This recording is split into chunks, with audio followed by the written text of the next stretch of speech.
I'm going to be open about it. I struggle with lust a lot, as a man, especially in this, this generation is just super hard because, everything's lustful. Everything you could do, women are just looking for the quick things, or men, same way, they just want that one thing and they're out.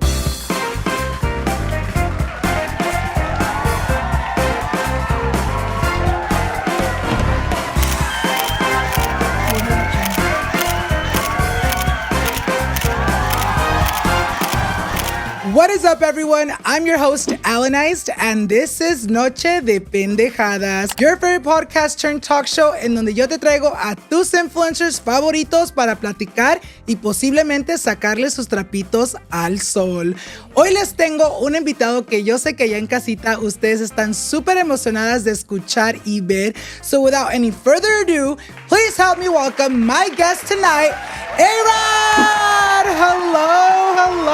Hello guys, I'm Arad. I'm 18 years old. I do social media. I am born in Houston. I still live in Houston, and I do YouTube, Twitch, TikTok, all the good stuff, and Snap, all that. He came prepared, you guys. He said, I'm gonna let you guys know who I am and what I do off the bat. But hello, how are you? I'm so excited de tenerte aquí con nosotros el día de hoy. Yeah, I'm good. I'm a little nervous. It's my first podcast, but I think I'm ready because I've watched a few of yours, and I'm gonna enjoy this for sure. When I had reached out to him, I joined one of your lives, and it was after Gabe's episode, and I gifted you something, and you made a joke like, oh my God, am I next to be on the podcast? Am I next? And I was like, you know what? Like, I'd love to have you on. And I was like, oh my God, he already mentioned it. Let me go ahead and text him. Le mandé mensaje, you guys. Y al primerito, you did tell me you were super nervous. You're like, oh my God, I've never done this. But then after thinking about it, you're like, let's freaking do it. Y pues aquí estamos, amigas. I'm actually super excited to have you here with us today because I feel like we're going to be able to see a different side of you. Yo sé que mucho de tu contenido is very comedy based. A lot of your content is you with your friends, doing crazy stuff and just having fun. But I'm really excited to be able to sit down with you and really get to know who you are as a person and everything you've gone through in your life. Yes, of course. Oh my gosh, I do remember that live. I didn't think you actually were going to invite me because of that. I do remember making that joke, but yes, it's crazy, yeah. You flew in last night. Tell us a little bit more about what you've been doing, what are your plans? ¿Qué es lo que has estado haciendo? Good. Thanks to Alannized, flying me out like an IG baddie, but it was cool. Usually when I come out here, I'm just making straight content, or usually when I first got here, I was partying in LA, and I kind of don't like that as much anymore, so I kind of keep it minimum when I come out here. But I was just chilling, just kind of getting the nerves out of my system because it's kind of nervous talking to a camera, especially with you, because I am a little fan of you too. So, thank you. I am so excited. Like I said, I did not even know you were from Houston because I really did think you were from LA. And then when we got closer to the day, you're like, oh shit, I'm from Houston. I was like, oh, yo ni sabía, amigas. Yo pensaba que vivías en LA. Have you always lived in Houston? So I was born in San Antonio originally, but I moved from kind of a younger age to Houston. But yes, I'm from Houston. Actually, a lot of people tell me that all the time. They're like, I thought you were from LA. Even people when I meet in Houston, they're like, you're from Houston? Like, yes, I'm from Houston. I'm from the H till I drown, H-Town. So yeah, a lot of people don't know that, but a little fun fact, I guess. Do you like Houston or LA better? Like, what are the vibes for you, especially now? It's literally like a second life over here for sure. Because whenever I'm in Houston, I got my Houston friends. I even got Houston friend influencers like Santi. I usually hang out with over there because he's over there. But over here, it's definitely more popping every single day. There's probably something to do. I could film with somebody new. But Houston is just more calm. I could just chill there. I could get my stuff done and yeah, just more chill, a little chill vibe over there in Houston. So I feel like Houston is another version of LA because there is a lot of influencers out in Houston, Austin. Are those the main cities where you see a lot of content creators being from? No, yeah, for sure. Actually, yeah, that literally is Houston and Austin. There is a bunch of big influencers out there. But yeah, I was just popping from there, and then I kind of came to LA a lot, so people were like, damn, I thought he lived over here. But yeah, I'm from Houston. I think that's why I thought que él era de Los Angeles, amigas, because I would see you out here a lot and with a lot of LA-based influencers that I kind of just assumed, pero cuando me dijo que era de Houston, amigas, yo ni en cuenta.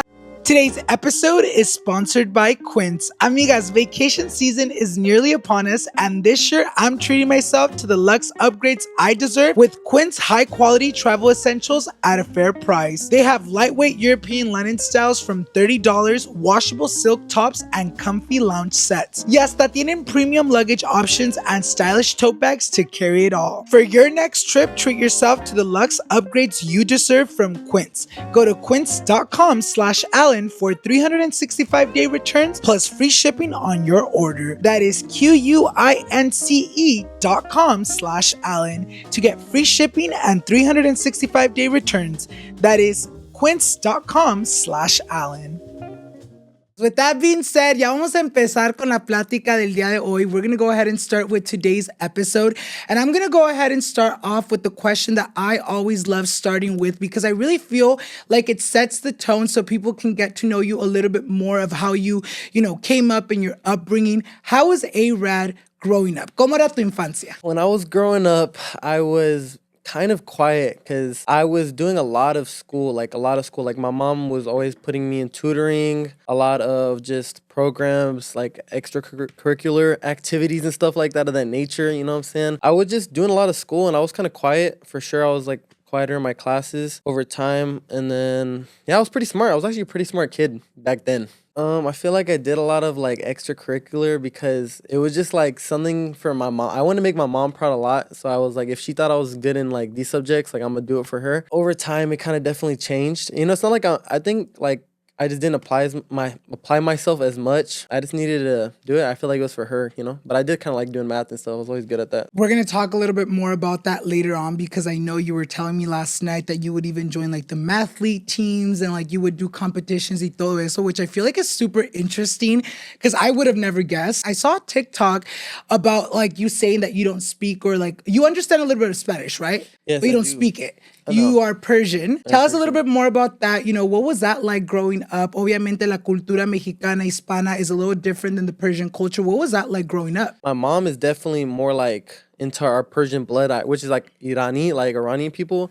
But I was more like just like more American for sure, because I was born. I think I was the first one in like, what is it called? Like whenever Like you're first gen? Yeah, like I was like first generation. First generation American or something like in our family. So I was definitely different, but my mom was never too really like culturally active in our our culture. But we'd always do like we have a Persian New Year. I would do that, but it's pretty much like I think Middle Eastern and Hispanic is like almost like the same vibes. Yeah, like you don't do your work. You know what I'm saying? You're getting straight to that a little beating, but it's just just like cool. I mean, it was never nothing different in my perspective, at least. I don't know. When do you guys celebrate like Persian New Year? Is it like the 31st as well as December? Do you guys have like a different date, kind of like for Chinese New Year? I actually don't know, but I know it was recently. I know it was like last month. I just don't remember. But yeah, it's like a Persian New Year. Just you hang out with a bunch of Persian people, have fun with like families, just like bouncy houses, just a bunch of stuff like that, See, I don't really get too much into it, but I know like you get money on that day. Like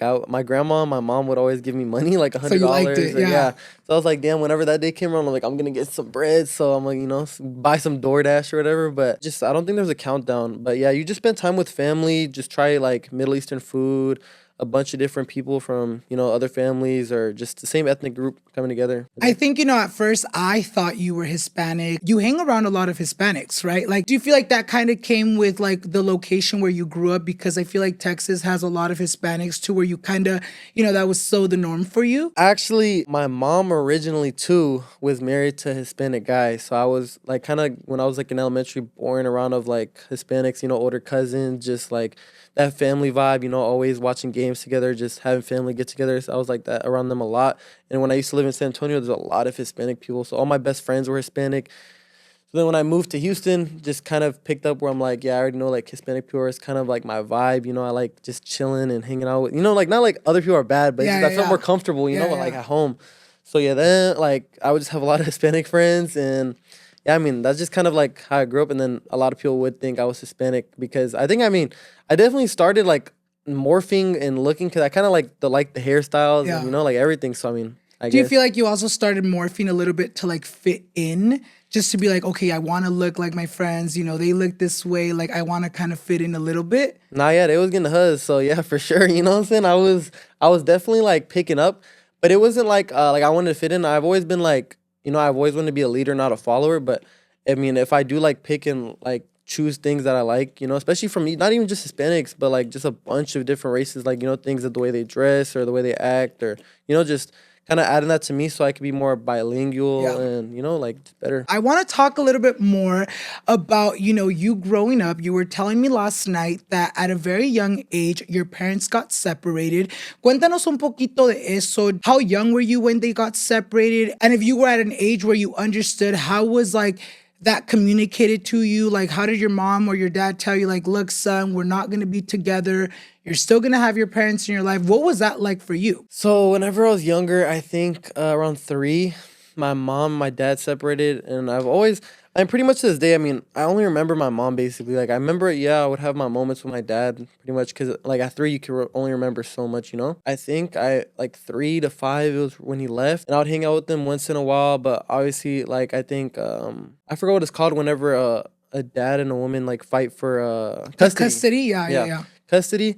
So I think like he actually just signed me over, like he just gave me to mom. But I think they were both really young at the time, so I could understand it, as a young man, just not wanting to have to deal with the kid. I mean, obviously, I'm not saying like I would leave my child or anything, but it was just a different time, especially. So I mean, I wouldn't blame him for that.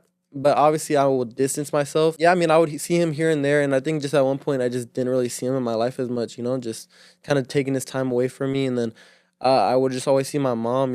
Just she's always been like the dad and the mom in my life. So working both sides. After their custody battle, your mom essentially became a single mom. She struggled and she worked her ass off to really push through for you. Cuéntanos un poquito about what you saw your mom going through and how that affected you as a child, seeing your mom struggle as a single mom. When I see my mom growing up, I definitely seen her in like a higher way. Like I didn't think she could ever mess up, nothing wrong, because she had me in college. So she would always be doing her school and studies and stuff. And a lot of my family, I think at the time too, whenever she had me, were like disappointed in her, thinking that she wasn't gonna make it or go far, because me and her used to share a room together. So we used to live in this really one apartment, and she even picked in like a good area for my schooling too. So I would at least go to a decent school, like a decent public school, and she'd always make those sacrifices, and I would wake up in the middle of the night sometimes just looking at her, like working and studying. Like I would wake up at like 3 a.m., just couldn't sleep, and I'll just lay next to her.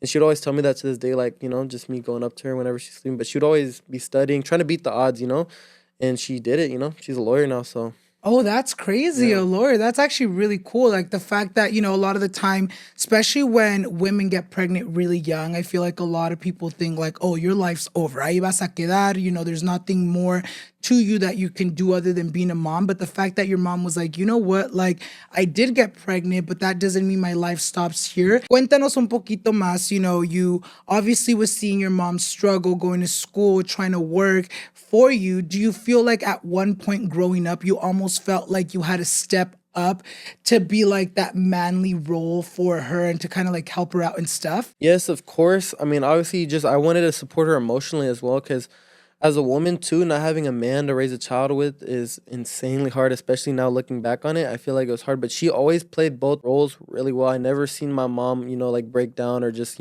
take that temper out on me, like at all. She would always be playing it super cool. Like that's why I'd always think like she always got it, like she could figure it out. There's always another perspective to it. But yeah, definitely like later, and especially it changed how she acted as well, because when you don't have that man to be playing that role in a child's life, you gotta, she had to step up in that way. So she would always just be a little tougher on me, but show tough love for sure. Now, like, I just want to bless her with so much, I want to figure out what I could do to, just even retire. Even though she's at a good spot, like, I want to get her in a better spot, She handled me really well. That's why I think, like, obviously I could, imagine that being an issue, but she took care of me really well. She was a great mom.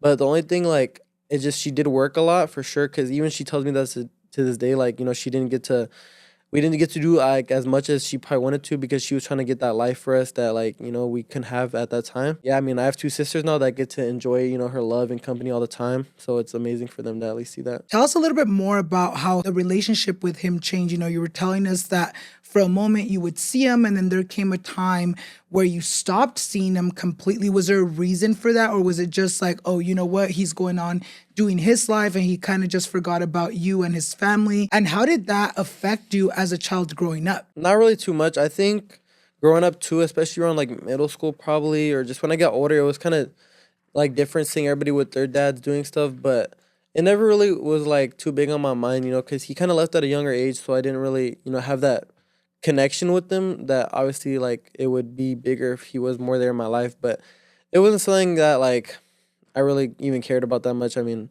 I just love my mom too much to be like, stressed about some guy who didn't want to be there. It definitely affected my maturity being with my mom because it also like gave me like a woman's POV, as like being a man because I would do my things. There's obviously things that I realized that like other kids were like they had that I didn't like, which is probably being mature for sure. Like, just having that man like putting you to do like the yard work or stuff like that. I mean, I just never really had like to do any of that as much. But it obviously had benefits to it as well because I understand women a lot better because just seeing my mom grow up, just her relationships, how she would act, the way she would feel around, certain things and do things. I kind of had that like another way to like point of view, so I could just like understand women better actually. Did you ever have resentment towards your dad growing up? Kind of like, oh, he left us, especially after finding out maybe that he just signed off like the custody to your mom, like nothing.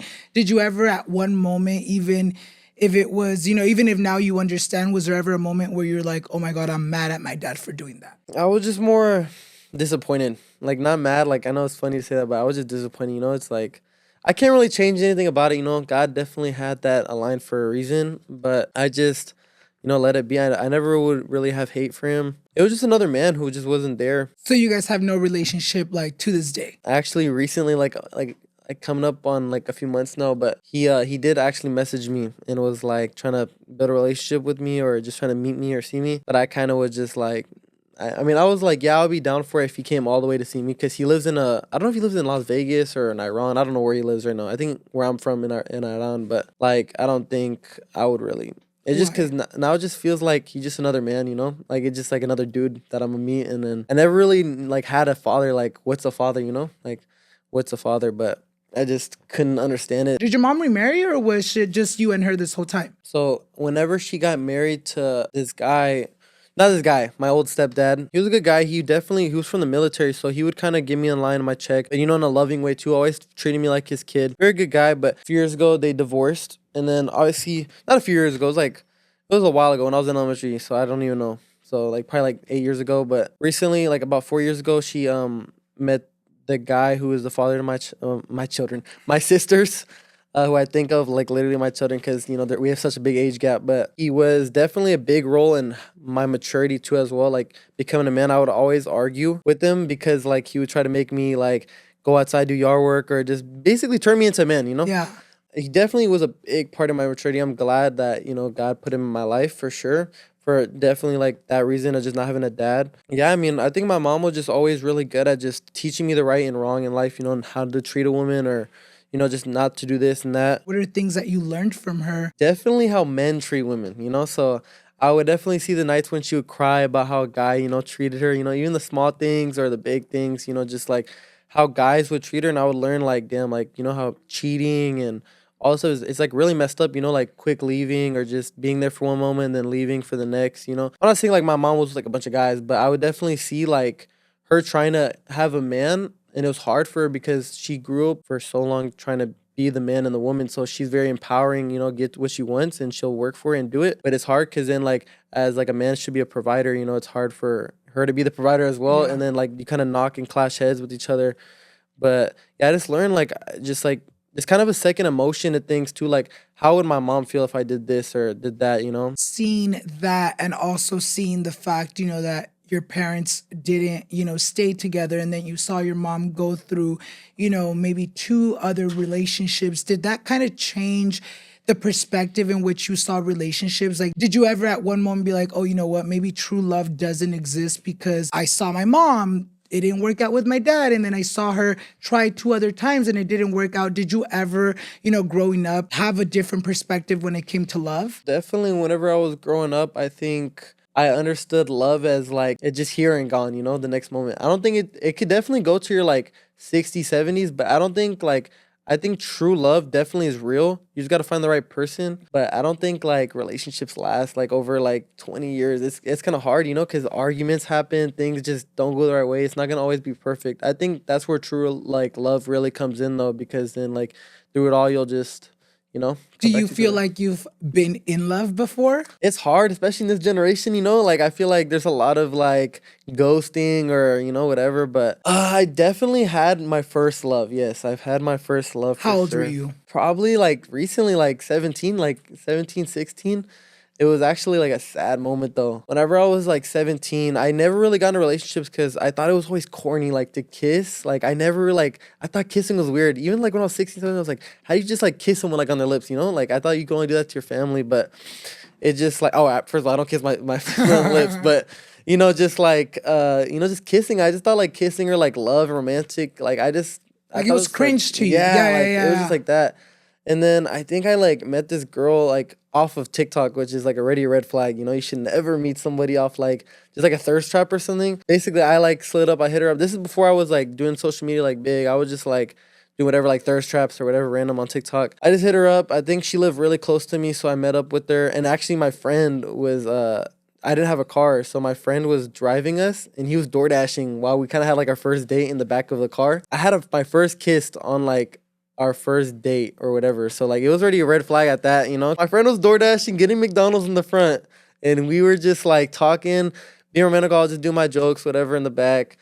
And then yeah, I mean, I just kind of caught feelings really quick, and I get really attached quick. Like that's about me. Like I'll FaceTime you for like 2 days or whatever, and I'm like, yeah, we locked in, you know. Like Yeah. even like the boys tell me, they're like, yeah, bro, like just don't let him even like talk to a girl for a few days, cause I don't really talk to a lot of girls, so like especially like feeling love or just like, cause I'm more like worried about like what I'm doing, like my work, kind of, you know, I'm like a workaholic. But like whenever I have my moments with the girl or someone I really kind of care about or kind of like find that touch with, I kind of do get really attached quickly. But yeah, so basically that happened, and then like fast forward few weeks, I get really attached, you know, just talking to her all the time.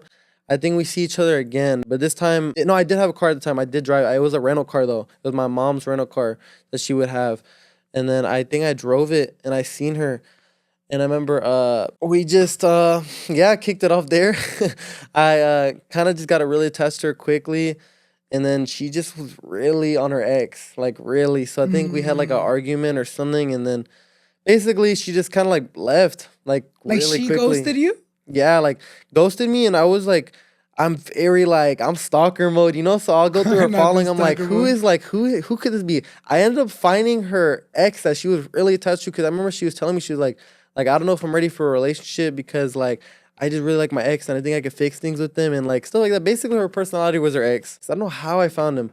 But then I remember, and I was actually with my friends too that was door dashing. They were door dashing when I found out. And I start crying because I texted him like, do you know she's talking to me too? And he thought she was just talking to her or him. And then it was just like a bad moment. I start crying. First time I ever cried over a girl. And I was just like, wow, like it was just like this definitely like like in a moment I remember, you know. I sent the messages like that we would have, and I was like, is she texting you too? I remember texting her too. Like the guy was like, yeah, like I'm texting her too, and she just kind of ignored it. She was like, that's old, just trying to like bring up stuff. And we were like talking seriously, like I wanted to like date her, you know, like my first ever like real relationship. And then she just was like ignoring it.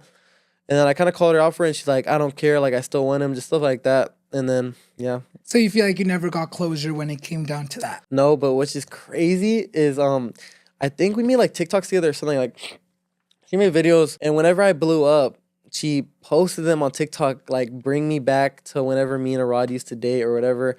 And it like went viral, and I was like, wow, like it just seemed like a second side to like, wow, like someone could really do that, you know? Like she was like probably trying to clout chase at that time because she didn't care to leave you when you were like I was just down. not like, doing anything. Yeah, that's crazy. How did you feel like you coped with that like first heartbreak? Was it hard for you? Because I'm sure at the time you didn't understand how to navigate those feelings. You were telling us that that was like your first time crying for a girl. So luckily it wasn't over like a span of months, because if it was months or like a year, like truly finding, like it was just a quick little, like, you know, when you're young, you just like get your quick love and then you're out. Like it was one of those, thank God. I think like a few days later, it was just like, you know, what can I do about it now? I learned for sure. I was like, I just don't want to be, you know, around women if that's how they are. I just got to figure out, like, you know, learn someone a lot more than how I thought I could. I kind of was just given a lot of love, you know. That's another thing in a relationship. You can't love someone too much. Even though if you think it's right, you just cannot, you know. Because then I feel like they take advantage too. I feel like it happens a lot when like you're barely dating and you're showing so much love and affection to like the other person. And if they're not feeling the same way, sometimes they can take advantage of it. Because I feel like it's a little different when like you're so like deep into a relationship where you're like, you know what, we've been dating for a year or two, like I really want to love this person, and like this is the person I'm gonna give all my love to. I feel like that's when it's justifiable. But when it's just like dating, a lot of people do kind of see that because no son pendejos, amigas. Especially when you're in the dating world, people will see how much like the other individual wants them. And if that person is just trying to play games or is not trying to have something serious with that person, pasa mucho que they take advantage of the situation. Definitely some red and green flags, you know what I'm saying, are how fast the person likes me. Like if they like me like almost instantly, like yes, like I could get, I have a lovely personality, but that could happen for somebody else as well. I learned that, especially Gabe, he would give me a lot of advice because, he's just older, more mature for sure. But yeah, just definitely like not falling for someone who goes for you too quickly. And I think like a green flag is also like just someone who's not too like, not like toxic. I'm not saying like toxic love, but like just someone who's not like who just like, they definitely understand you, and you're kind of on the same level, like where you're like, you guys talk it out. Someone who's very good at talking and speaking, I think communication is like very important, especially like when you're dating, because I don't know. I feel like, I mean, you're still pretty young. You're 18, right? Like, obviously, we're over here talking about, like, we need him to get married tomorrow. Yeah. Like, if you're 27 like me and you still haven't dated, maybe we'd be a little concerned, like, okay, let's, like, do something about it. But I feel like you're still pretty young, too, where, like, you're gonna eventually, like, find someone that wants the same future that you want, Has it been harder to date now that you're, like, super popular online? Because I feel like sometimes, like, it's hard to be like, does this person really want me because they want me, or do they want like who I am online? I still haven't even really tested that out as much because I mean, yeah, like here like girls will come there here and there, but I'm just more like locked in tunnel vision, I'm trying to fix my future, trying to create that generational wealth for my family, I want to do it. I mean, even if, like, I think love will definitely come to me. God will give the right woman to me at the right time, and I'll know for sure. But, I mean, I haven't seen anybody yet where it's just, like, they kind of stand out to me where I'm like, yeah, I need to date them right now. I want to go back a little bit to, you growing up. Nos estabas contando that you're the oldest brother to your two sisters. What was that like growing up? Tell us a little bit about your relationship with your siblings. How old are your sisters? 2, actually. So they're super young. Yeah. That's a huge like gap. What was that like for you? Paint us a little story of when you found out your mom was pregnant again for the first time. How did you take the news? Were you like caught off guard? Like, what the hell? Now I got to share my mom with another sibling? Or were you kind of ready to have a sibling? What was that like for you? Growing up, I was always telling my mom I wanted a brother or a sister. This is like way younger though, but now it's definitely different because I can't build that connection as much because now I actually have to work, so I have to do stuff. Them being super young, I kind of feel like I don't like it's not like having sisters are bad, but now I have to protect them, like, and it's not like something like, oh yeah, I gotta protect, like I literally like you feel it, yeah. Yes, like I have to do this, like I don't want no guys messing with them. Like if it was boys, you know what I'm saying, they'll figure it out. I think just as having sisters, like it makes me have like another like emotional because I don't want them to get hurt. I don't want anybody to harm them. I don't want anybody to look at them the wrong way. They're just 2, you know what I'm saying? I don't want the other babies even trying to shoot their shot on my little sisters. But yeah, I mean, it's just like, it's different. But I think I would have enjoyed it more if I was a little kid, like I was younger. But no, I mean, I think it's fine now because now they could experience that love that... Yeah. I mean, it's not like my mom didn't love me, but it just wasn't as much because she was working so often, She'd always have to go to work, take those right calls, or talk to right people, make the business move so we could have a better life, But, I mean, it's definitely going to be better for my sisters growing up because now they get to have that, like, Like that, your stable mom. Yeah. Yeah, that one-on-one with her and just...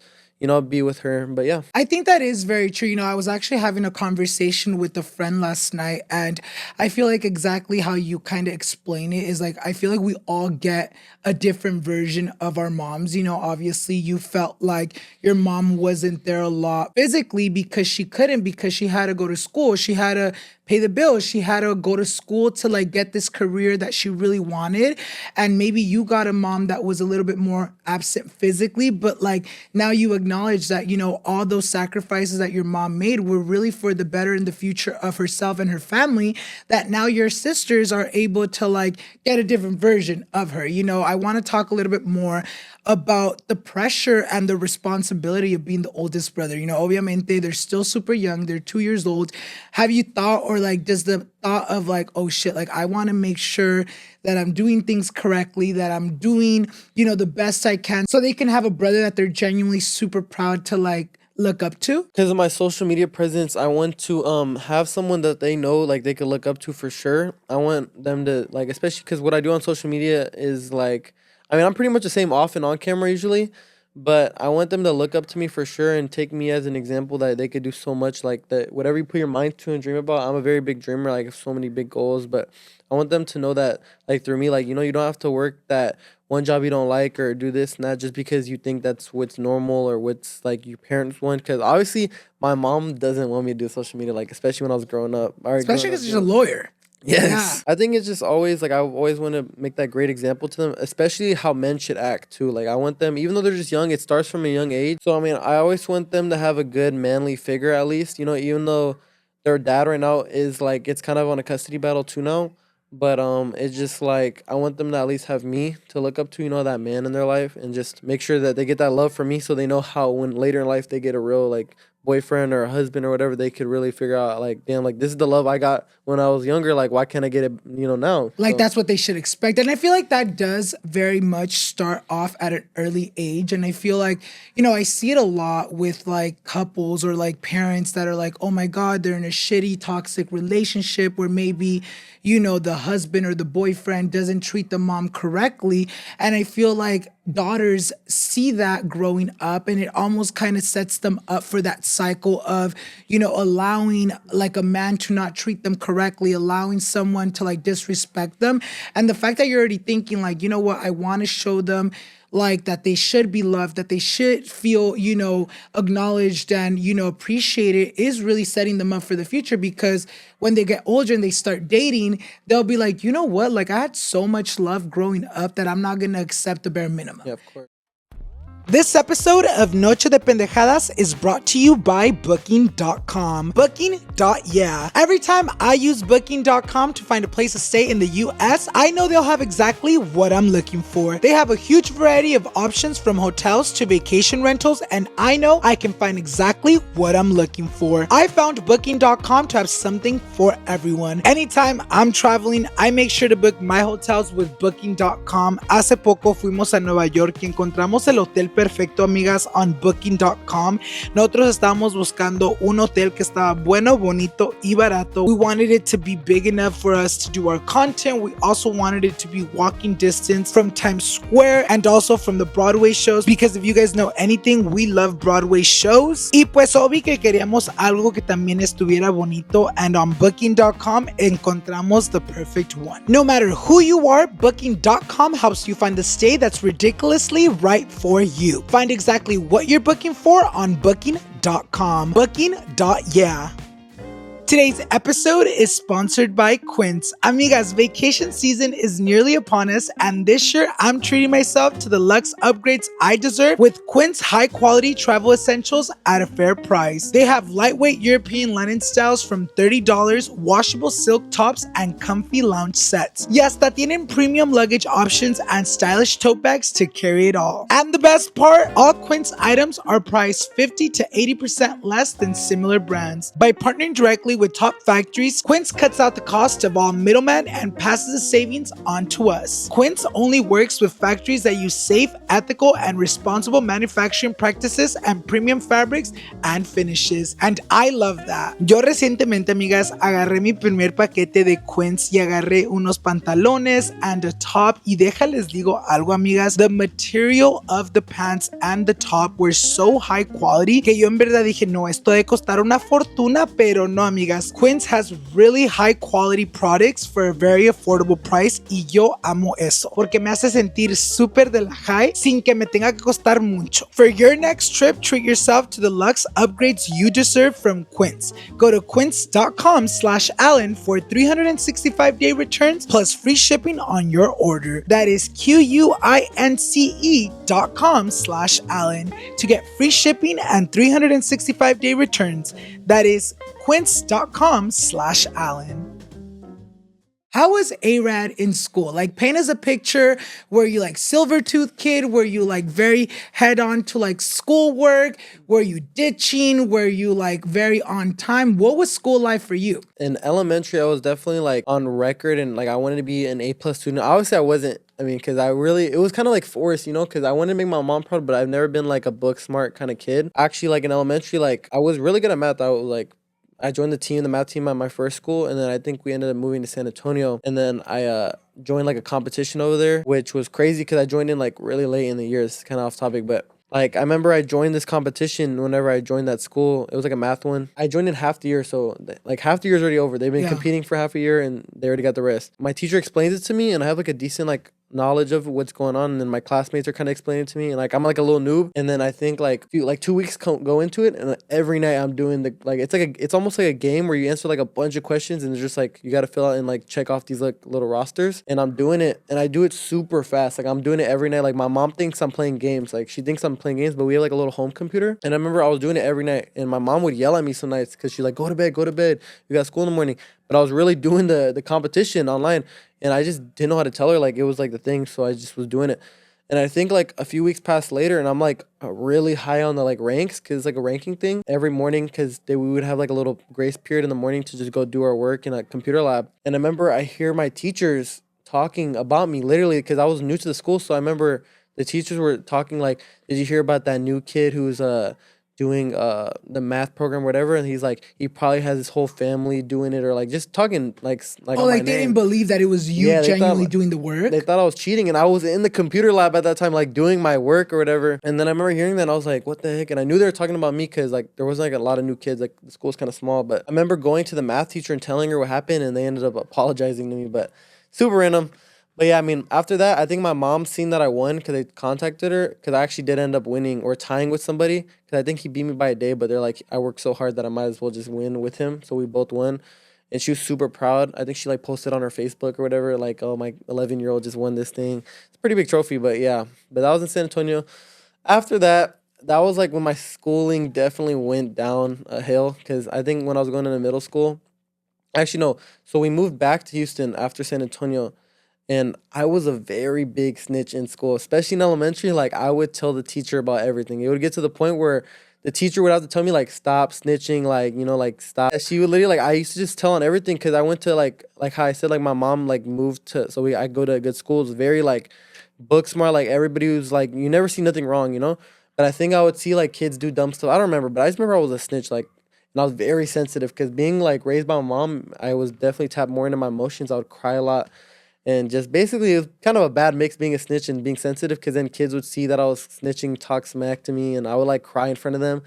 It was pretty bad. After that, I kind of peeped. I was like, yeah, like I'm gonna stop doing this. I remember even getting spit on by a kid because, like, yeah, literally, like I got spit For on. what? Like, what 'Cause I what think did I you t- snitch on? I think I told her like that she was doing something wrong, like she was doing something wrong to another student or just doing something that she shouldn't be to the teacher. And then I walked back. She literally spits on me, and then like just continues her day. I went back to the teacher. She didn't really care. So then I realized like at that point like it just I gotta man up. And I especially used to get bullied for my eyebrows because I would have really thick eyebrows. Like they would call me bushy brow, angry bird, like all kinds of crap, whatever. How did that make you feel at the time? I never heard of it. Like I never heard like anybody like till this point, and especially like all this happening at one time made me like cry a lot. Like I definitely matured me a lot because like I just didn't hear like this is like who's dissing me like elementary. Like I didn't really think about that, but then I started like seeing bullying more often, and then coming into middle school, I kind of seen it less for sure. So the thing is, like, I never really cared about what people thought about me. I was just like, it was just sad, it just made me sad, but I never would do anything. I'll tell my mom,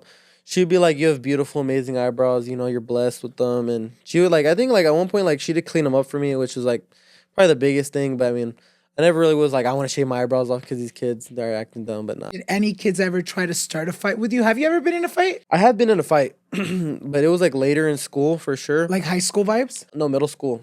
So when I was going into middle school, I definitely had a different mindset. Like I want to make sure my image at this school is gonna be better. Clean it up. I obviously had people from my last school, but like even then at my last school, I was very much a class clown. Like I was a class clown. I would always say the dumb jokes, get in trouble for doing and saying stupid stuff in like class. Never like saying nothing mean to the teacher, but just being dumb, doing dumb stuff. But then it definitely like transferred to like middle school. I was just being dumb, and that's when I had kind of grew my personality more. And at this time, like my mom still was seeing my grades kind of declining, and she was like, she wanted me to do better in school. But it was something I really wasn't like that fond of being Yeah. good at. I just was like, I wanted to do it for her and get these good grades. And I was starting to be goofy at school, and then when I go home, I'm silent. Like it was kind of a different like perspective my mom wouldn't see. And I think over time, whenever my mom started seeing me, I started acting more like I kind of was feeling like who I really was. Like I was just like goofy guy. I would say dumb jokes here and there. That you probably wouldn't hear from a kid, but yeah, just things like that. And then yeah, I mean, I was just like a class clown, and I started getting into basketball around like sixth, seventh grade. I wanted to go pro. I always like, because I had my friend who really got me into playing basketball, and I was already tall, so it was like something I wanted to do. And I started just training a lot in it, and basically just having like NBA dreams. Every Yeah. kid has their little thing. I was like wanting to be an NBA player for sure. I was working a lot in it, and then it would actually give me in a lot of like arguments though, because I actually am very like not quick tempered, but I could get really mad because I kind of like store it all in. So whenever I had my moment, it would definitely come out when I was playing on the court. So like whenever I was younger, I would be playing with people who were just doing dumb things or just saying, because like when you're talking smack in a sport, like you're just in a whole different mode. Like I'm just like I'm here to win, and anything you say is just gonna go out one ear and come out the other, and I'm just ready to I'm ready to throw down if it needs to. But I was just like in that mode. I mean, it definitely got me in a lot of arguments, but no one, I would actually push people, but no one ever really like swung on me because I was pretty tall. You were telling us a little bit how at school you were like this very, energetic kid, that you kind of were doing things to get attention from your peers, being the funny one, and then you would go home and be this very quiet, shy kid. Why do you think that was a thing with you growing up? Do you feel like at school you just felt like you were able to be more yourself, and at home you were like, oh my God, I have to be like this perfect son so my mom won't maybe like tell me stuff? Yeah, so whenever I was coming back home, I would feel like I had to be more silent because I don't want to do too much because she's already tired coming from work. I don't want to just do anything dumb or make her mad. But I obviously was like kind of like muting my personality because I was just like, I don't know how she would take the jokes I say. Because my family, I have like a small family, so we're like very cordial though. We're like, when you're on a table, when you burp, you step outside, you burp, or you come back in, or you have your utensils, you with this hand, like stuff like that. So then it was like that, especially with my grandma, and I just was very scared to be like, if I really acted like how I wanted to, like I didn't know how they were gonna act, Yeah. like she would laugh here and there, but she'd definitely have her moments. She's like, don't forget, like I'm your mother, not your friend. So obviously I would have my respect in that area. But then, like, because me and my mom basically, like, grew up together, too, like, at that point. So it was, like, it felt like my sister. So she felt like my sister. I would just, like, make jokes, crack here and there. Obviously, I know my boundaries. I can't, like, say nothing crazy. But I would just be respectable. Yeah, we would definitely have our little arguments, just being, like, yeah, like, you're going to remember I'm still your mom at the end of the day. Yeah. It wouldn't be, like, nothing too drastic where they'd be, like, or she would be, like, oh, like, what are you saying? Like, like, this is bad. But no. We see you all over people's For You pages today, but it wasn't always like that. Did you have like jobs prior to doing social media? Did you ever work like a teen job, like anywhere, or were you just like really focused on school? I would do chores around the house. I mean, but it would never be for money. I would just do it. But then I think at one point, like, I wanted to get money, but she was just like, that's like what comes with living, like living here, you're gonna have to do Yeah. work.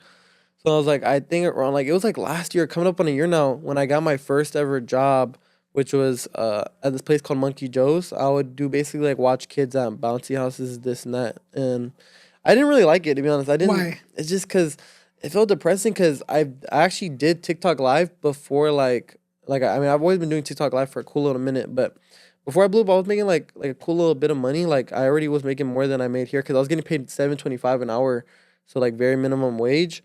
And I was just like, I knew my time could be spent better. Tell us a little bit about your come up on social media. What inspired you to start creating content? And, you tell us that during that time you had this job. What was it like when you're like, you know what, I'm going to quit. I'm going to put my 2 weeks in. What was all that like? So I'm gonna go back to the very beginning. I've always done social media since I was a little kid. Like in elementary, I've always been super into videos, making YouTube videos. Like I have a YouTube channel like from way back then. It's just me watching, like trying not to laugh or just being very consistent. I was posting like almost every day, doing streams for like 4 hours, just playing the game. I loved it. I love social media. I love being in front of a camera. And then I think like after that, I kind of took a break. But I was always doing TikTok between them. But I was getting really into basketball, like generally spending my time into it. And I think that's what definitely separated me from social media for a while, because I was just, waking up at like 6 a.m., doing my workouts, then just heading to school, the gym. And what's crazy is I always wanted to be like on the basketball team, but even since middle school to high school, like it's not like I wasn't good enough, like because I knew people who were like on varsity or higher levels were like, yeah, like you need to be playing, but I never joined the team, like, and I always wondered why, but I realized like God had a bigger plan, because then later, if I was playing on the team, like I would have never done social media. I would never be here right now. After the second trial or the first trial, I just realized like my freshman year, I was like, I didn't make the team. I'm like, I don't know what I'm gonna do. I started making TikToks. I started doing it, and then I would go live once in a while, just on my phone, just being funny in front of the camera. Actually, at first, I was very nonchalant. Like I was very like trying to act cool, trying to get the girls on live, do whatever. You know what I'm saying? I would see the comments, have like 10, 20 people in here. I remember going back to school, and people from my school would be recommended on their feeds, like my like lives, and they'd be telling me, like, especially my best friends would be like, bro, like that's not how you act. Like you're all goofy at school, you act all dumb. Like why don't you act like that? Cause I would be on live, I'll just be like, yeah, like just chill, like like a different me for sure. And then I would come back to school, they'd be like, why are you acting like that? That's not how you act. Another thing, I was like, yeah, like why am I acting like that? Because at the time too, I really looked up to other influencers, especially people like Gabe. Like I used to watch him whenever I was like in high school, or just a bunch of influencers, especially in the Hispanic community. I loved like that summer of 2024 with like all those like Alo, Yeah, yeah. Chino, Allen, Glover, like all those people. I just like really liked it. Like I loved what they were doing, and I was like, damn, like I could be like that. So I was like trying to act like that, someone who I wasn't. Yeah. I was dressing up a certain way, like cutting my hair a certain way, like acting different, just so I could be like pleasing to people. Then I realized like that's just not me, and like I'm idolizing these wrong people. And I'm not saying like they're bad people, but I gotta be myself, you Yeah. know? So I think later, I just started going live. I started doing dumb stuff. Just started making funny jokes, just doing like dumb stuff, getting glasses, going to my mom's restroom, just like doing really dumb things. And then I think it picked up over time, because at one point I was trying to go live with everybody who I used to watch. Like, so I remember I was like kind of counting off my list. Like I was like, I want to go live with this person. And I think I went live with a bunch of people, and then it got to the point where I got to go live with Gabe. I go live with Gabe. I remember it was like 5 a.m. and it was one night he was just talking to like his chat or whatever 5 live. a.m. in the morning? Yeah. School night. I'm like, and I'm thinking, I'm like, because I usually like I would have my chat, go in his chat, just spam my name, go live with the rod, go live with the rod. And I'm like, this might be my chance. I think I wake up and I'm like, or I don't know if it was 5 or 3, but I wake up, I'm like, I'm gonna just do it. I go live with them, and then I'm super nervous. I don't know what I'm saying. I'm just like stumbling over my words.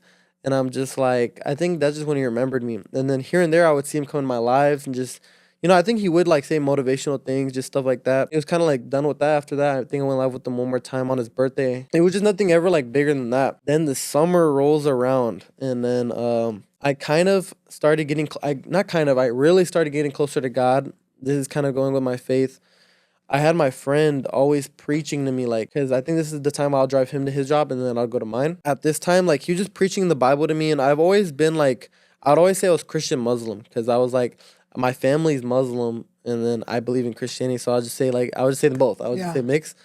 And then I think at one point it just got to like, it was like you could pick one, like I can't just go with both. And I was scared of what my mom would say if she heard that I was Christian. But she was never really too like close to God, or like we'd never be, like just making the like going too religious route of our like of my family. Like we never do anything too religious. But I think like my friend was preaching Christianity to me, and which is like crazy, because whenever I was younger, I was going to a church in elementary, like, which is definitely weird because I was Muslim. So I was like going to like an after school church like every day for a year, and I just didn't really pay attention. But I just like kind of peeped out. I was like, wow, it's like crazy that I went to a church when I was younger. But And the church was like a Christian church? yeah. Okay. So I was definitely learning about Jesus and God, but I ever like really wasn't tapping into it because I was really young. But this is when I got my first job. I remember he was just preaching to me, and then I was just trying to figure out like what I was like putting my faith in. And I think at this time I just started getting closer to God, started praying a lot more, reading the Bible, just starting to get closer to God and Jesus Christ. So this kind of has like a big backstory to it. I'm just got like a lot of yapping, but so basically like my friend's little, like one of my best friend's little brother was going live as well around this time. And he was doing really well, like pulling thousands of viewers, making like 1,000 a week or 800 a week, doing really good. And I was just at my job on my phone, and I would see him like doing all this. And I remember I was going TikTok live too. And I remember just like getting super envious, super jealous, like Like, cause he kind of was like speaking like me, cause we would hang out with a lot. Like he was like taking my lingo and stuff like that. And I was just like, damn, like he's acting just like me, making way more money than me while I'm working at this job. I'm looking at my phone, made me super jealous, super envious. I started grinding social media, and then I think spring break runs around the corner, and I like 2 weeks into my job, I quit. I'm like, I told my boss, I'm like, I think I'm gonna go work from home, which I didn't do, but I was like, I'm just gonna quit. I quit my job. I start going on TikTok a lot, just going live almost every day, because that kind of was my drive. Like I needed to make money now, so I'm like, I'm going live every day doing this. And it got to a point where he was just way bigger than me, and I was like, I couldn't catch up anymore, Because I've always been like the biggest like social media influencer. I had like 10K around the time, which was like a lot to me. Yeah. So I like my 10, 15K, and he was just like surpassing me at such a fast level that I was like, I just kind of like was like, I don't know what to do. I remember this is the same time my friend's preaching to me, so I'm just like, I'm like letting go of things that I don't really need. I remember one night I go down into my kitchen. I'm just like stressed out. I think it's after live, and I'm just like, I don't know what I'm gonna do anymore, because basketball isn't working for me. Social media is just going super slow. I remember I don't know what it was, but I remember in my head I heard like that everybody has their own purpose, Don't force something that's not your purpose. I get on my knees before I'm leaving the kitchen, and I start praying. I'm just like, God, if social media is truly for me, Lord, that I ask that if it's not for me, that you take it away, that you take it out of my life completely. And if it is, that you prosper me. I think the next day I wake up, first time I ever did this, I prayed and I read my Bible, and then I go to the toilet. I'm still on the toilet on my phone, and my video from the other day blew up like out of nowhere, which is so crazy because it's still my biggest video to this day. It was How like many views? 26 million or something like that, yeah. And it was super random. I remember the next day, my first ever video blew up. I gained so much followers from it, and it was like my my green light. It was like, I think God wants this for me. I'm gonna put it all into this. I call my friend. I'm like, bro, like this just happened. I prayed about this. He's like, yeah, that this might be a sign. Just keep doing it. I keep doing it, and I keep going my faith. I'm reading the Bible every day, and then this is kind of like my spark too. So I started reading the Bible a lot more and trying to get as close as I can to God. Not just for the blessings, but just to see how amazing He works in your life in ways that you never would expect it. Because I thought this thing like social media, like I remember praying it, like I was like, social media makes me envious, jealous, like just turns me to a worse person. In my chest, I remember feeling like it's gone. Because once you give that to God, like it's not like you can't get it back. Like it's just gonna be gone. So I thought it was gone, and the next day, I'm super blessed. And I just start going into it, putting my all into it. I think around this time, I start just like grinding social media. The summer's coming around the same time, so then I start going live with a lot of the people that I used to look up to. Like, just like, it was insane to me. It was like a full like a full circle, yeah. Yeah. And I remember around this time, I actually watched your podcast because I was going to school. And I remember it was Amanda and you talking about how she blew up in high school. Yeah. And I was on my way to school in the morning. And I remember thinking, like, how insane would it be to like have millions of followers in high school? Wait, so this was very recent, because I had Amanda, like maybe a year, literally a year ago yeah. today, like a year ago around this time. So I remember I was watching that, and I was like, I wonder how crazy that would be. And I had like 30K at the time. Like how crazy it would be to have hundreds of thousands of followers and millions in high school. Then the summer comes around, school's over. I'm still like getting closer to God. I start meeting the people I used to idolize, like people like I thought were above myself, and I realized that we're all human, Yeah. We're all just human beings trying to do our own path, do our own things, our own grind.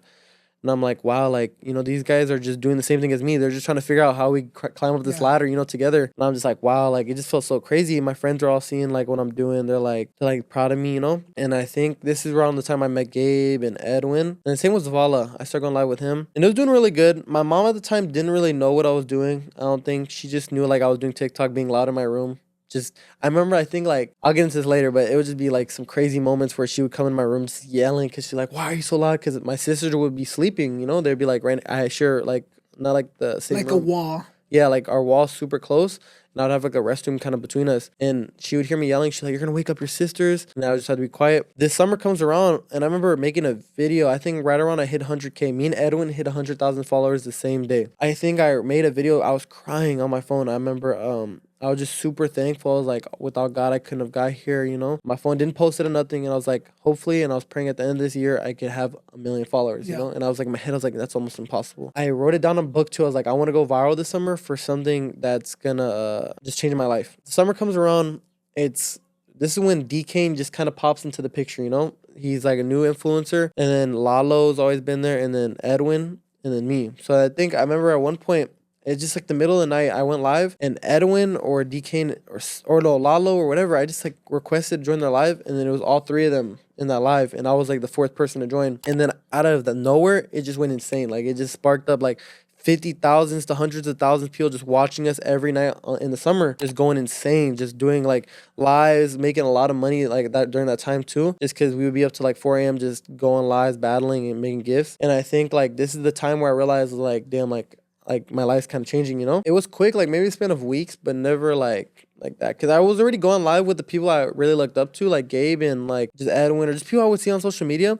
And I remember I would just like, it was slow growth and I would get pictures here and there. I'd be like, damn, that's so cool. I remember like going to the mall purposefully just to see if people would notice me. Yeah. I think this like little girl came up to me one day and I had like 20K followers a long time ago. And I remember just being super happy. I was like, no way, someone actually knew who I was, you know? It just was like an eye opener because then during the summer, like so many people were watching us. Like I remember like I would close my live and there'd be like 1 million views in this one stream or whatever. And I'll just be like, wow. Like, and I kind of didn't realize how big it was until like I left my room. Because I did everything in my room. I was like, the whole summer I spent almost in my room. I was making good money around this time.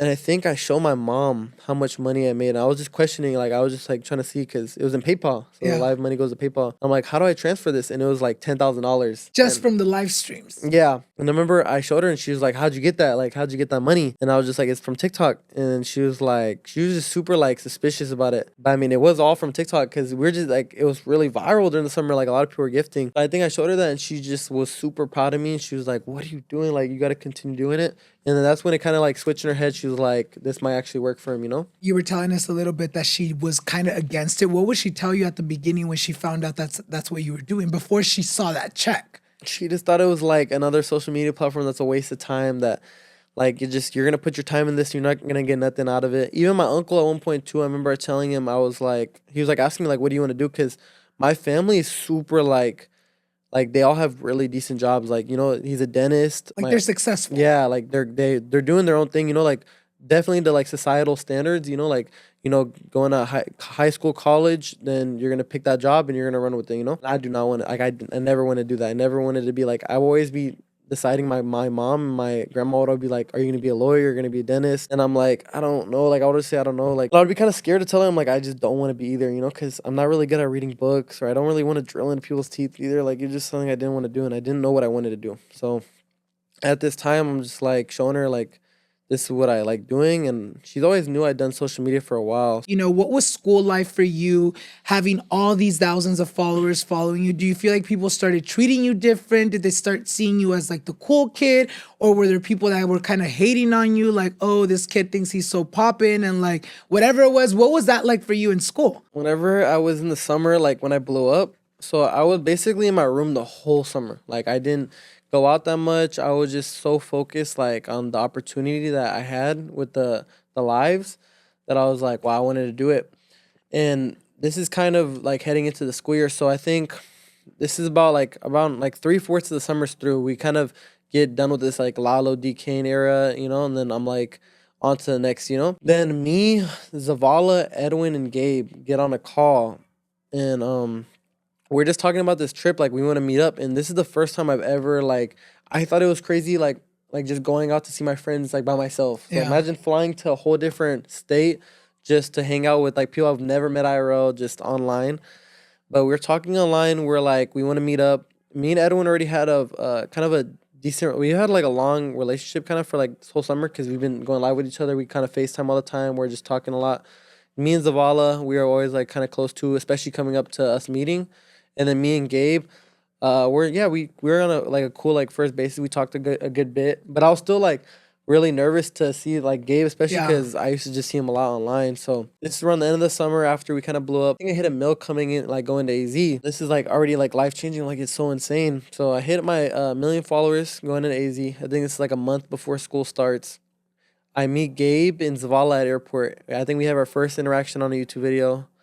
And it was just super insane, super like. Was it awkward? No, I mean, I'm always just like myself, so I was just like screaming when I first met him, but I was like, damn, it just felt like surreal because like seeing and doing this IRL, like, you know, I never partied before. Like also like I never partied, I never drank, I never did nothing. I'm not saying like they influenced me to do it, but I never even like I never really hung out with people my age, like, you know, for a while because I was in my room the whole summer. I remember this happens and we meet each other for like one weekend.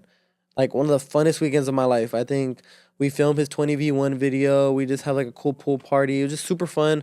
Like it was just like almost hanging out with like an older group of people, Yeah. like but same still around my age. It was super fun. So our online presence was super known because a lot of people loved us together. It was me and Edwin were kind of like the backup characters, who just said something once in a while, and like whenever we were going live back then. But now it's like we were a group Yeah. because it was Zavala, me, Edwin, Gabe. We were going live. I think our first live we have 50,000 people. Like it was a lot of people.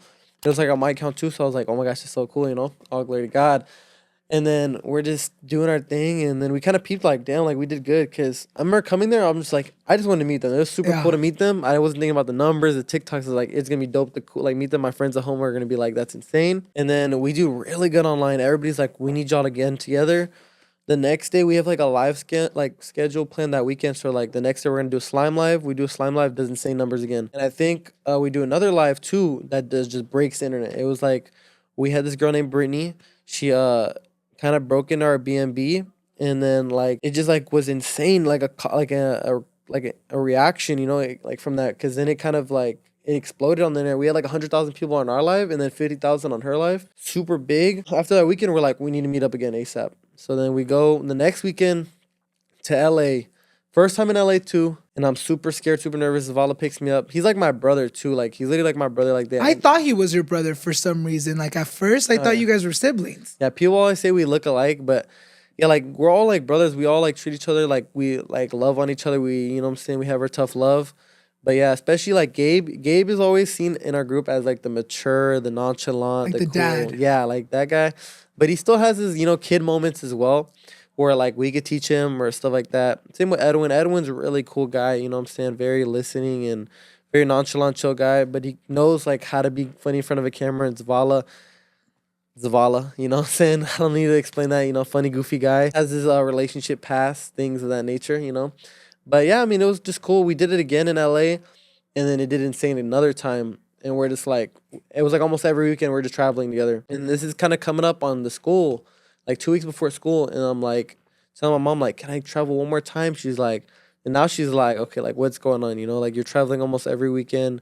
And these flights were not cheap because Houston flights are not like, Yeah. they're not like something you could just like go there like $800 per flight to LA. She just starts getting worried and she's like, what's going on? And then we just kind of like just started going live a lot more and just doing really well together. And we're like, we're a little group now. And then I think around that time, this is before school starts, I kind of just started like, and I'm not saying I had to do anything with them, but it was so new to me. Just going to these events, meeting with older people and just like doing a lot of stuff that I was kind of like losing myself, like I was like, I kind of felt it where I was like, because I still was not, it's not like I wasn't not getting closer to God, but it was just like being around partying and like all this other stuff definitely will influence the wrong thing in you. Like you felt like it was a distraction, kind of. Yeah, definitely in my faith. So I was starting to get worried and I was like, I wanted to take a break from them, I was like, I think like traveling and doing all these things these weekends is cool, but it's kind of messing with my faith. So I'm gonna take a break. And I remember being super worried at this time, and I didn't tell them either. I just like kind of went ghost on them, and I was like, kind of praying at this time too. I was like, because that was my only source of content. And I was like, if I don't hang out with them, like, what am I gonna do? What am I gonna go live with? I remember getting tagged in this girl's video, and I was praying to God. I was like, what is my next source for content? And I remember getting tagged in this girl's video, which is Lele. I don't know if you ever heard of her. Lele? Lily. No. But I will pop her up here, you guys. Yeah. I will look for her after today. So Lily, right there, boom. She was like a super cool friend. I think what made me like just think of her as a friend was like because she kind of made content like me, like all goofy, would say like baka or whatever. And then I got tagged in it and she was already following me, so I just followed her back. She had 600K around this time. And then I remember just going live one day and I was just going live and I was like, I'm bored. I had like 3,000 people. I was like, I don't know what to do anymore. She's on live too. I invite her and it just blows the internet up, like blows. Like we were getting like millions of likes on different posts because they were kind of shipping us too. But I mean, I was never really like looking for a relationship online. But obviously, when a boy and a girl go live, it kind of starts like a cause reaction. So they're shipping us, and then we're just doing live at this time. And I remember it was super insane. We were pulling like 30,000 people in our lives, like big numbers. And it was just super cool because she was chill. We definitely had our little arguments, but then they would kind of get on social media and it would bug. But she was a very cool person. And she's very big right now, too, because she was just on CHISME's stream like a month ago or the other month. So she's, doing her own thing, all glory to God.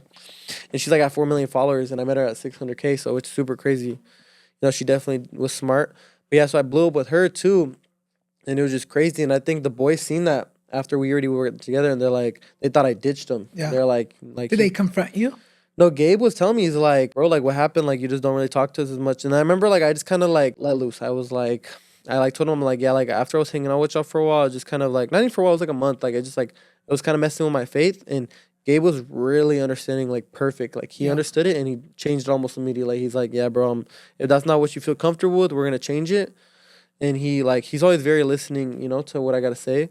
So he did it, and then he told the boys, and then I started just hanging out with them again. And it's just cool, you know. We went back to doing content. Kind of fast forward, and this is right when school starts. So school starting, I come in my first day, and I'm already super nervous because now like I have my online presence, because it's like the span of like literally like the 3 months my life changed, you know. Like when you went back to school, how many followers did you have at that time? I think I had Over 1 million for sure. Yeah, I think I had 1.3 million.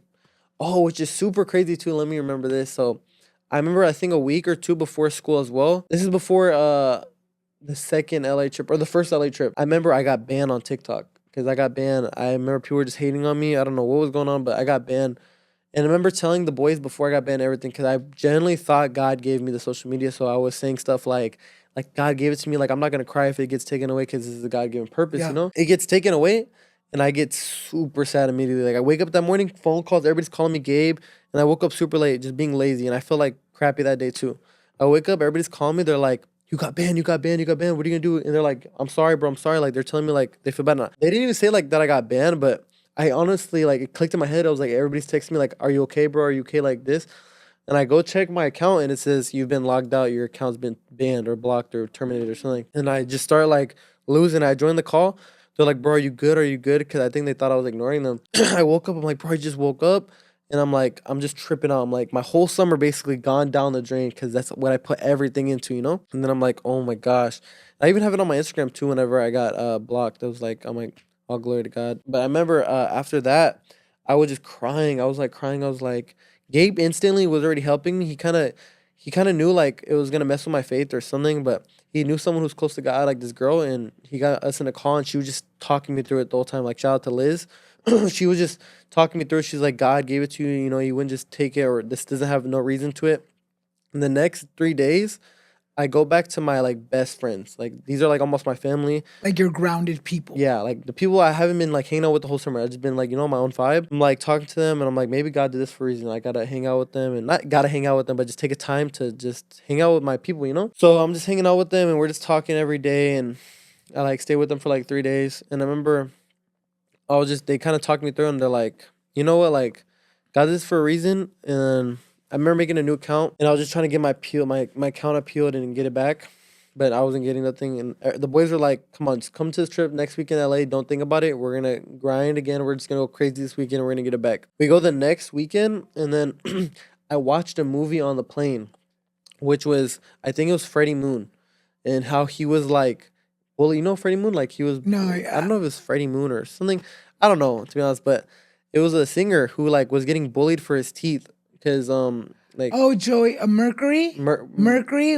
What is I think it's like a rock band. Yes. Yes. It's that person. So I remember like he just like when I was watching the movie on the plane, I was like, this dude, like, even though he had so much trial and error, like he knew what he wanted, you know? Yeah. Like, people were talking on him, and he just did it. And that kind of inspired me. Like, when I landed, I was like, you know what? Like, even though I'm banned, like, I'm gonna just keep pushing because I know who I am, you know, at the end of the day. So then I land, and I instantly, like, not instantly, but I get in the car with Zavala because he picks me up, and my account gets unbanned. Literally, it felt like God was just right there in that moment. And I remember, like, I was super excited. I was like, bro, like, this can't be, like, you know, like, real. Like, I remember just thinking, like, you know, I got to lock in now, you know? That happens. We do our trip to LA, just have so much fun. We do our stuff. And then I come to school, I think, like, a week or two later. And I remember just, like, super scared coming into school. I'm like, I was driving my Kia Soul at the time.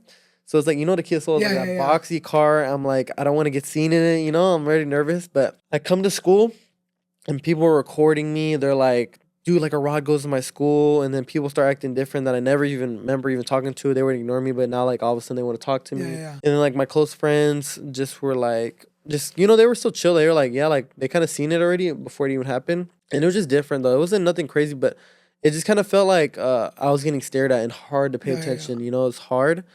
But, I mean, it wasn't that bad either because I kind of had a mixed, like, race school. So it was like I was more big on the Hispanic side, you know?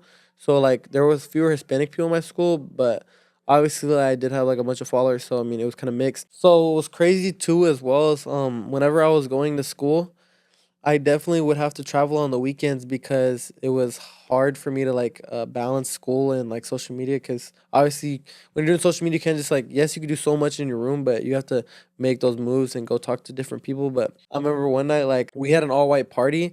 You guys have probably seen that, like an all white party with a bunch of Hispanic influencers, like Santi, Danny Lux, Wendy, just a bunch of people. I don't think you were there, no? I did get invited. It was out here, right? Yes, yeah, there was a bunch of people there. It was super like packed, and it was super crazy because I think after that party, I had to leave to school after. Like I had the school the next day, so it had to been Sunday. And I remember I went to the airport, all white outfit, all white. I remember landing, and I could not move. I've never been so tired in my life where I could not move. I was like drowsy, and I had to go to school, like literally, like drive, go home, go to school, like literally all in one sitting. And I remember super hard. And I would always have to do like stuff like that. It would be mixing it in, and I couldn't sleep. My sleeping schedule definitely got messed up. But it's like the sacrifice I made, for what I wanted. How was it for you, that culture shock? Because like you're what, like 17 at the time, you go from like, oh, my only job is being in my room, going to school. And then the next day you're like, what the hell? I'm literally at a white party partying with like the biggest names in the Hispanic, TikTok. What was that like for you? Was that like an eye opener? It was definitely cool. I obviously never wanted to get like to my ego. I never really liked being like ego or ignoring people or stuff like that. So if people like at school ever like came up to me like, damn, like I just seen you like the other night, I think like my close friends were like, bro, like Danny Lux was singing that one song and you're right next to him or whatever, like this and that. Like I'll be like, yeah, that's super dope. Like I never wanted it to get to my head though, like stuff like that. But I was just think it was super insane, like, because it was just a big difference. And it's just like only like so much people know like what's actually happening behind like cam because like I'm like doing so much. But yeah, the first few days people were taking photos of me and just recording me. But then after that, it got kind of cool during the year. But I mean, it kind of affected how I learned in school for sure because I couldn't focus as much. I definitely just felt hard to learn. I feel like I had like a thing on my back, like I don't want to mess up. Yeah, because everyone's watching or Yeah, recording. like I don't want to look dumb in school. But the thing is too, like I'm always goofy. Like it's not like I could act nonchalant. Like it just like it would just come out like even in school, like I'll just be like acting dumb in class. They're like, okay, like that's just me. Cause like it's always good to be yourself. It's always if people bully you for it, if you're being you at the end of the day, you're being you. But yeah, I mean it's just that happened And the rest is history. Right now you're still in high school, right? You're still a senior? yes, actually. So like I think a few months ago, actually no, I'm a junior right now. But Okay. I think a few months ago, around like half the school year, I actually switched to online school. How's So that? it's definitely easier but harder at the same time. But I could at least like do my work from wherever I'm at. So like right now, I could just hop on my laptop, do it, have my online classes. But it's like college basically, just on my computer. Do you feel like you're missing out, or is that something you don't think about? Just because I feel like, especially your junior, your senior year, are very important years, especially like for in-person school. Like, we have prom, homecoming. Do you ever think about those stuff? Like, oh shoot, like I'm doing so much big things, with my career and what I want to do, but then I'm also missing out on like these school things. Obviously, I feel like that having that presence at school is definitely different because I don't get to learn as much or even like have my friends because it definitely affected me like mentally as well because just being in your room 24/7 like just being stuck with your Yeah. thoughts, I could wake up at any time. Like it just felt like a whole new like me was being unlocked and I was already dealing with like mental like health issues, like not like anything like too deep, but I would just get sad or just trying to figure out like what's going on in my life. And that's where God really came in, especially because I would pray to God and just like it's that person that I could always talk to and who will listen to me and just like work and be there in my life, whether I'm like it or not. I want to talk about, you doing social media. I feel like social media comes with like a lot of blessings, but also a lot of like negative stuff, and I feel like you're no stranger to the hate. You're no stranger to like people just kind of coming on your page and bashing you for whatever it is. How do you deal with like the negative comments? How do you deal with these clipped videos making things look like something that isn't? How do you deal with that? And has the hate ever affected you emotionally? Yes, I definitely have my moments because everybody does, but for sure, I mean, definitely growing up, like I got bullied, so it just didn't really affect me because now just like online, Yeah. it's not even harder. But I mean, there's moments where I'm like, maybe they might be right, but at the end of the day, I just like I can't come back to this like same thought where just like I know who I am. I definitely had people that I would look up to like when I was younger, when they see me growing on social media, like actually hate on me. Like I would hear from other people like they were like saying that just bad stuff about me behind my back or just like trying to be negative towards me, but I would never have hatred towards them. Like I would definitely still like love. I'm always loving, like because you gotta always be forgiving because Jesus forgive us all. But just being forgiving and just like it was kind of crazy just seeing people that I used to like look up to just not really like me or be like, damn, like why is this kid around me and stuff like that. But there's always like benefits to it too because I met some amazing people like Santea. Like I hang out with him a lot. Like and he's very loving, almost like a big brother to me. Same with Gabe, and he's teaching a lot because I live in the same area as him or in Houston. So Yeah.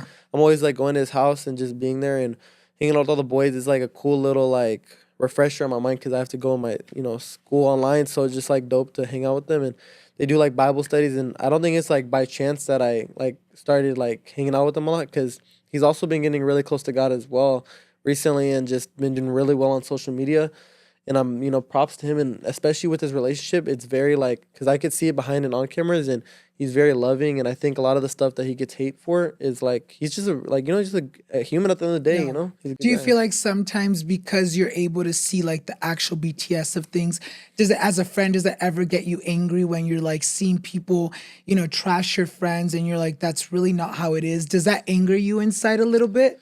Yes, I've had moments where people are trying to think like they know who people are, like, and I'm not saying like I know everybody the best, like, but obviously I could kind of get a grasp about who people are, and when people are like, yeah, this guy has an ego, like I bet you he wouldn't spend a dime or a second with me or anything, like I've seen like Santi off camera, same with Gabe, all the boys, like they're very loving, like I've never seen anybody really like hate on anybody, thank you, but I definitely had moments like where I've seen influencers just switch up, like Yeah. they just knew where the numbers were at, they come there and then they're out. Ya para terminar el tema de social media, I always love to like give a moment to my guests to, talk about any rumors or speculation or dramas that they kind of want to clear up that maybe are far from the truth or just anything like that maybe like the audience might see online and you're like, what the hell? Where did they get that story from? Has there been anything, rumors, anything that you feel like is so far from the truth on your end? I never really like getting into drama, but obviously people we've like collabed with me and the boys, it just kind of comes with it.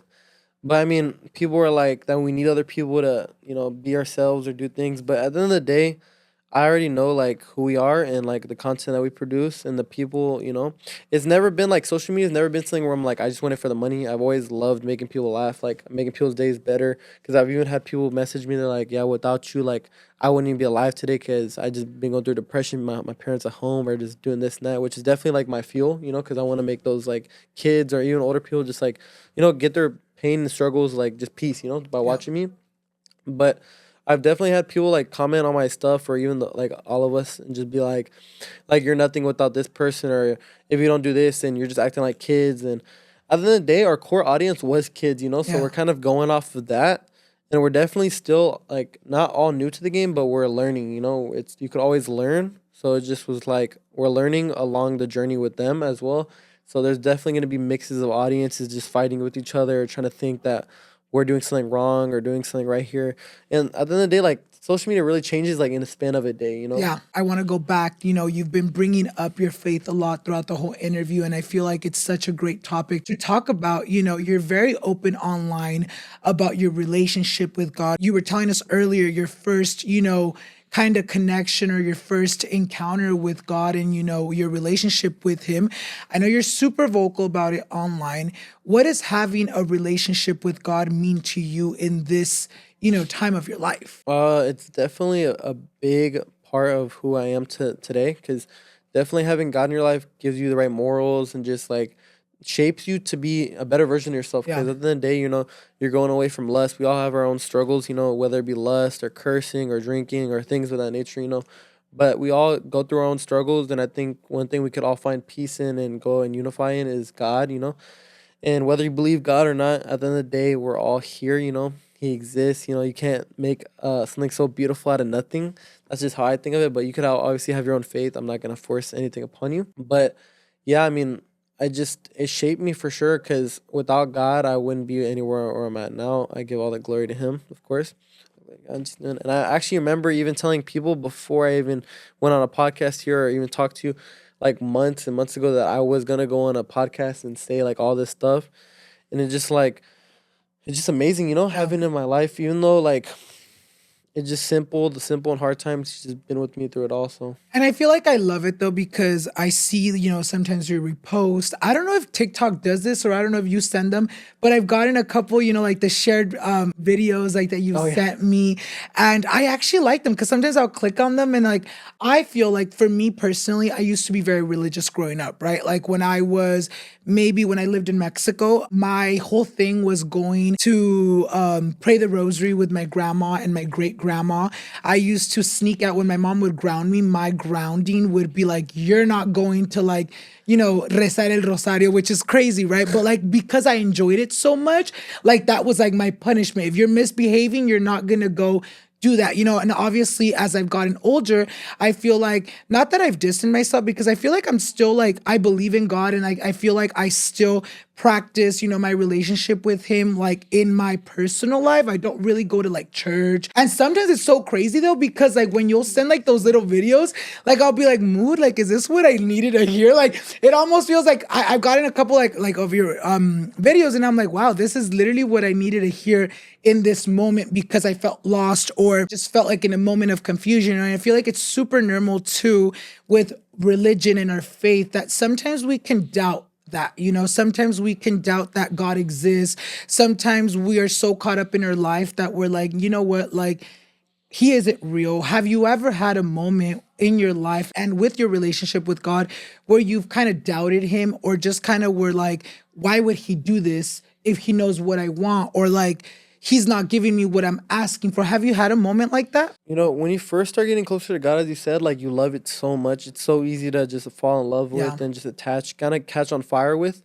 But over time, it definitely deteriorates because then you start doubting and having fear and worries. And that's just, thoughts Yeah. from the enemy. Because at the end of the day, God made us all, create us all in his image, God, men and women, So it just goes to, because you have to make that first step to meet him as well. Yeah. But it just like, I definitely have my moments, because I'm gonna be open about it. I struggle with lust a lot, as a man, especially in this like, this generation is just super hard because everything's lustful. Everything Yeah. you could do, women are just looking for the quick things, or men same way, like they just want that one thing and they're out, and it just kind of like I struggled with that because it kind of made me fear like just going outside because I'm Yeah. like I don't know who I'm gonna look at or what I'm gonna do or I'm gonna see. It just made me feel like kind of scared, and then I always question like, why God did I do this or do that? And then I always come to the consensus of like you can't like build a house from a house. Yeah. You're gonna have to be broken a few times. You're gonna have to figure out what's gonna work for you. And it's definitely learning experiences because like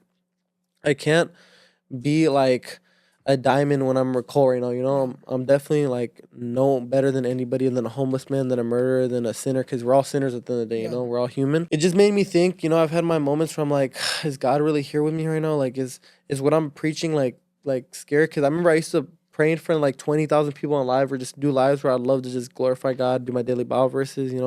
All glory to God.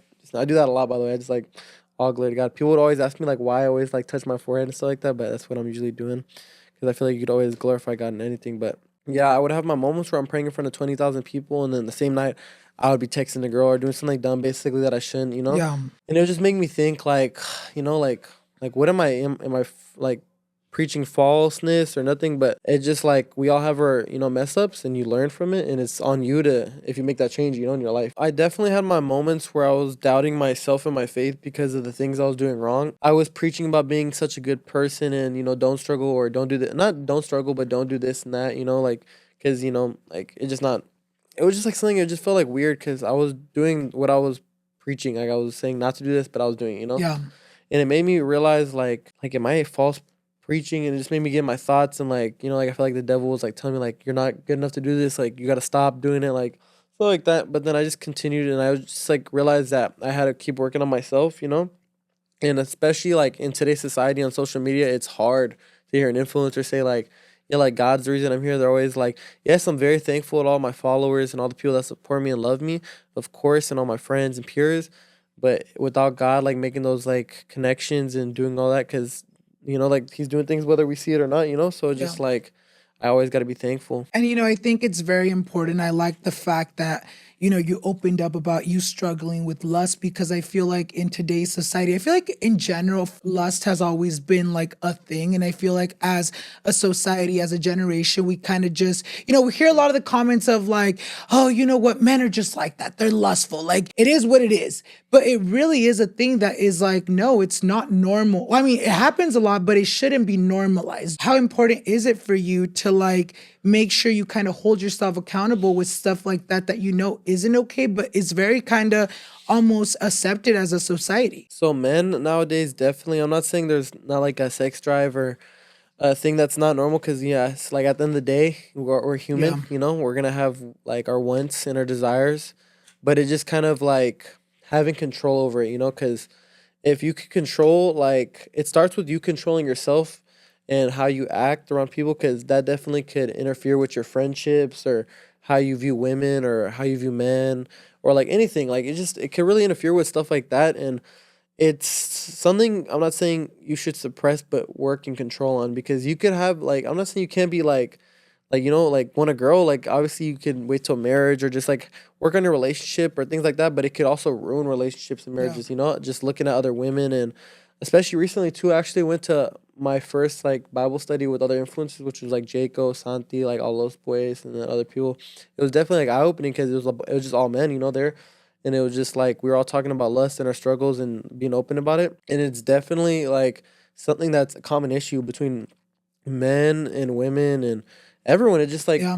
just a big thing. So also too, I do send Alannized a lot of God TikToks and stuff like that. Not just you, but I send it to lots of other influencers, Santi, Chef Sui, like everybody, because not only do I like spreading the word to just my followers, but the influencers that I have connections to, because I don't want, it's like once you kind of figure out that love, that love that God gives us and Jesus and the things that we have faith in, it's like I want to share it with Yeah. everybody. I don't want to be scared, because obviously I have my moments where I'm scared to share it to somebody. I'm like what if they don't think I'm cool? Like I shared it to like TikTokers and influencers with millions, like number one TikTokers, like just stuff like that. Also share with viewers. Like I always like I followed back people who've gifted me on lives, and they'll text me something, they're like I'm struggling, or people on Instagram. And I'm saying like people go text me like and pretend, but like people have like just shown me like that they're struggling, and I'm not gonna be like, oh, I'm better than you because I have this amount of followers, X, Y, and Z. Like I text them like, yeah, well, you could pray, God's always there with you, struggles. And I've had other influencers tell me like you sent me that video on the right time, Yeah. perfect timing. Just being open to it and just not being afraid, because I had a moment where I think I was super scared to send it to somebody. I don't want to say who, but it was another influencer, a really big one, and I think I was just like, I'm gonna do it because I barely got their number. I'm gonna just send it, and then I did it, and then he like almost instantly just was like, God sent you to me, or like something like that. Like he would just tell me like I needed this at this moment. Without you, like I was praying, like I was having such struggles in my faith, like he needed a sign. And out of nowhere, like just I sent him my like that TikTok, and it just like you know how much it could just change, just send that one video to somebody. It's crazy because you do sometimes send me those videos when I need them. Like when I'm like, oh, I don't know what I'm going through. I don't know what it is. How important is it for you with your platform to open up and talk about, the word of God? It's definitely way easier now. I mean, I never really had like a struggle with it, but obviously you have an influencer over everybody, whether you have a small friend group of 3 or a following of 100, you always will have an influence in your life, whether it be millions or 10 people. But I'm just like, with that influence, it kind of comes with wisdom. So I'm like, would I want to use this to promote and do drugs or whatever? Like, obviously some people do. I'm just like, I'm gonna want to influence, especially the younger generation, because a lot of younger people follow me. I don't want to force it upon them, and I always say like, you don't have to do these things, but it's just there if you want it to be there. Like if you want someone to talk to, God's always there, because we all go through stuff. Especially at home. Like I remember at times like I would feel like my mom would yell at me or things like that. Like, and I'll just be like, I have nobody. I feel like I would be like alone in my room, just nobody to talk to. But I would always be able to pray and just. But yeah, no, you were just getting blown up by me. No, I love it though. Just to end off this topic about religion, what can you tell someone watching at home, whether they're young, in their 20s, or even an older age where they feel like they're, struggling when it comes to like their connection with God, where they want to like get closer, but they don't know where to start? What would you advise someone watching at home right now? You're never gonna be perfect. At the end of the day, we are all human. We all have struggles.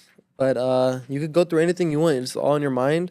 and your mind will obviously go against you and tell you what's wrong and what's right. But God is always there. God's loving, caring, merciful, just, forgiving. He could do anything that your mind allows you to do, and more. And he has a purpose for you. And whether you're going through lust, struggles at home, family issues with drinking, sobriety, literally anything, there is always someone to talk to at the end of the day, whether you believe it or not. You could just try it. And just try it. That's all I say. Try. You can't knock it till you try it, Fully just have that moment. And I'm glad that we're having this combo porque en verdad que sí, yo me voy de esto with something. So to finish off today's conversation, where do you see yourself in the next 5 years, whether that's on social media, whether that's with your career, with your relationship with God? Where does Arad see himself in the next 5 years? I see myself in content, doing big things, you know what I'm saying? I already know what I'm going to do, I got some big plans, but wherever God guides me, for sure, which I don't know yet. I can't be like, well, I'm going to be a millionaire, #model, so I don't know what I'm going to be doing, but hopefully, Lord willing, I want to be doing social media at a high level, being watched in front of hundreds of thousands of people, being able to create that generational wealth, and just supporting not only my family, but others around me, and just being given and loving. And I love that. And I know every single goal that you have for yourself, you're going to accomplish it. Just this being our first time, you guys sitting down and getting to know him a little bit more. I'm leaving today with wow. I was telling Gabe too, it's so crazy sometimes when, I see a lot of your content getting clipped, I see it a lot. But sometimes it's when you really meet a person, you're like, wow, it's so crazy that these people we see online have so much story to them. And I'm so glad que pudimos tener esta conversación. Once again, amigas, si ustedes lo quieren ir así, no si quieren, vayan y síganlo on all his social medias, which I'll leave down below, as well as on the screen. And don't forget to follow me on all of mine para que no se pierdan any future episodes. And with that being said, thank you so much for being here. Thank you for inviting me. I love all you guys. And this is not hopefully the only part you're going to see of me. So, yeah. We're going to keep seeing you guys. And thank you guys so much for watching. And we'll see you guys in the next one. Bye, guys. Bye. Yeah.